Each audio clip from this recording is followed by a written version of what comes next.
महाराज युधिष्ठिर को हस्तिनापुर के सिंहासन पर बैठाकर अब भगवान श्री कृष्ण ने द्वारिका प्रस्थान करने का विचार किया। उन्होंने इसके लिए पांडवों से विदा ली और व्यास आदि ब्राह्मणों का सत्कार किया। उन लोगों ने भी भगवान श्री कृष्ण का बड़ा ही सम्मान किया। तदंतर सात्यकी और उद्धव के साथ द्वारिका जाने के लिए भगवान श्री कृष्ण रथ पर सवार हुए। उसी समय उन्होंने देखा कि उत्तरा भय से विह्वल होकर सामने से दौड़ी चली आ रही है। उत्तरा ने कहा, हे महायोगी, हे वासुदेव, आप मेरी रक्षा कीजिए। आपके अतिरिक्त इस लोक में मुझे अभय देने वाला और कोई नहीं है, क्योंकि यहाँ सभी परस्पर एक दूसरे की मृत्यु के निमित्त बन रहे हैं। यह दहकते हुए लोहे का बाण मेरी ओर दौड़ा आ रहा है। यह मुझे भले ही जला डाले, परंतु मेरे गर्भ को नष्ट न करे, ऐसा कुछ कीजिए। भगवान श्री कृष्ण उत्तरा की बात सुनते ही जान गए कि अश्वत्थामा ने पांडवों के वंश को निर्वीज करने के लिए ब्रह्मास्त्र का प्रयोग किया है। उसी समय पांडवों ने भी देखा कि जलते हुए 5 बाण उनकी ओर आ रहे हैं। भगवान श्री कृष्ण ने अपने शरणागत भक्तों पर बहुत बड़ी विपत्ति आई जानकर अपने सुदर्शन चक्र से उन निज जनों की रक्षा की।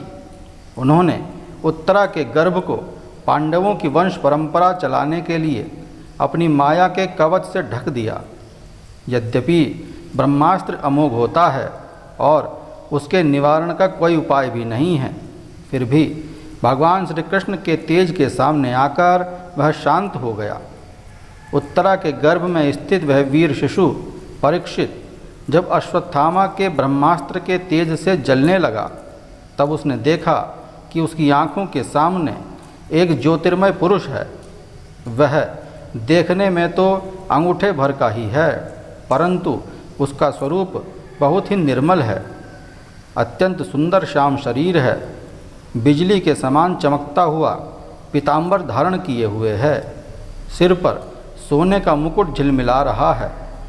उस निर्विकार पुरुष के बड़ी सुंदर लंबी लंबी 4 भुजाएं हैं। कानों में तपाए हुए स्वर्ण के समान सुंदर कुंडल हैं।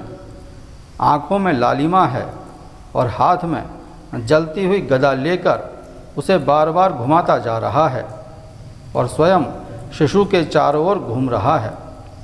जैसे सूर्य अपनी किरणों से कोहरे को भगा देते हैं, वैसे ही वह उस गदा के द्वारा ब्रह्मास्त्र के तेज को शांत करता जा रहा था। उस पुरुष को अपने समीप देखकर वह गर्भस्थ शिशु सोचने लगा कि यह कौन है। इस प्रकार उस 10 मास के गर्भस्थ शिशु के सामने ही धर्मरक्षक भगवान श्री कृष्ण ने ब्रह्मास्त्र के तेज को शांत किया और अंतर ध्यान हो गए।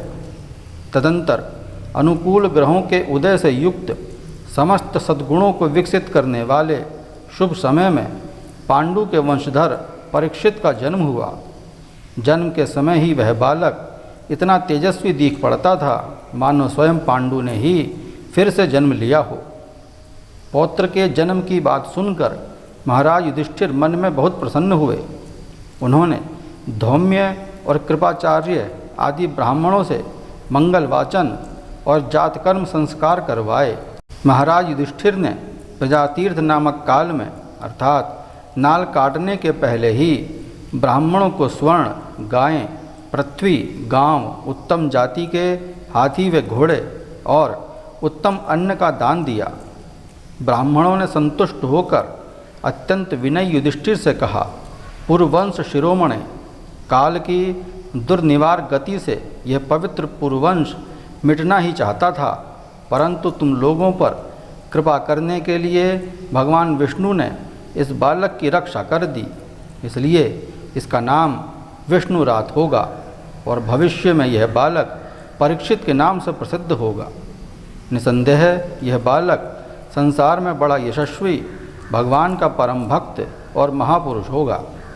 धर्मराज, यह मनुपुत्र इक्ष्वाकु के समान अपनी प्रजा का पालन करेगा और दशरथ नंदन भगवान श्री राम के समान ब्राह्मण भक्त व सत्य प्रतिज्ञ होगा।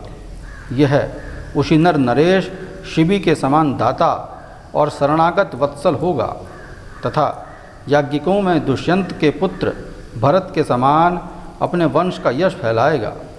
धनुर्धरों में यह सहस्त्रबाहु अर्जुन और अपने दादा अर्जुन के समान अग्रगण्य होगा। यह सिंह के समान पराक्रमी, हिमाचल की तरह आश्रय लेने योग्य, पृथ्वी के सदृश तितिक्षु और माता पिता के समान सहनशील होगा। इसमें पितामह ब्रह्मा के समान समता रहेगी। भगवान शंकर की तरह यह कृपालु होगा और संपूर्ण प्राणियों को आश्रय देने में यह लक्ष्मीपति भगवान विष्णु के समान होगा। यह समस्त सद्गुणों की महिमा धारण करने में श्री कृष्ण का अनुयायी होगा तथा ययाति के समान धार्मिक होगा। यह बहुत से अश्वमेध यज्ञों को करने वाला और वृद्धों का सेवक होगा। यह पृथ्वी माता और धर्म की रक्षा के लिए कलयुग का भी दमन करेगा। ब्राह्मण कुमार के श्राप से तक्षक के द्वारा अपनी मृत्यु सुनकर यह सबकी आसक्ति छोड़ देगा और भगवान के चरणों की शरण लेगा। हे राजन, व्यास नंदन श्री सुखदेव जी से यह आत्मा के यथार्थ स्वरूप को प्राप्त करेगा और अंत में गंगा तट पर अपने शरीर को त्याग कर निश्चय ही अभय पद को प्राप्त कर लेगा।